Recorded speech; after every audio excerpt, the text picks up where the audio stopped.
এই মানুষটাকে দেখেছো? অ্যাকচুয়ালি এই মানুষটা রাস্তাতেই থাকে। সকাল হলে রাস্তায় বেরিয়ে পড়ে। রাত্রেবেলা মানে সন্ধে হবে হবে ভাব থাকে তখন ও আবার বাড়িতে ঢুকে পড়ে। যাদের গরু তাদের বাড়িতে আবার চলে যায়। ওকে কেউ নিয়েও যেতে আসে না আর ছেড়েও দেয় না। ও অটোমেটিক যায় আর আসে। মানে ওর জানা হয়ে গেছে রাস্তাটা।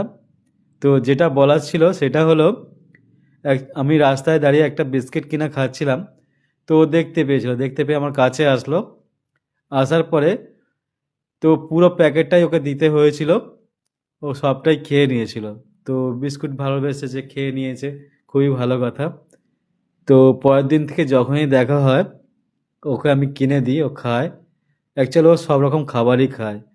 আর তারপরে কি করতে হয়, ওকে আবার একটু ম্যাসাজ করে দিতে হয়। যেমন দেখুন, আমি ওকে ম্যাসাজ করছি, ও চুপচাপ দাঁড়িয়ে আছে, কিছুতেই সরবে না। যতক্ষণ না ওকে যেতে বলবো যাবেও না। চুপচাপ দাঁড়িয়ে দাঁড়িয়ে ওকে ম্যাসাজ করে দিতে হবে। বেশ ভালো লাগছে ওর, আমারও ভালো লাগছিল ওকে দেখতে। তো তোমাদের কেমন লাগলো অবশ্যই জানাতে পারো।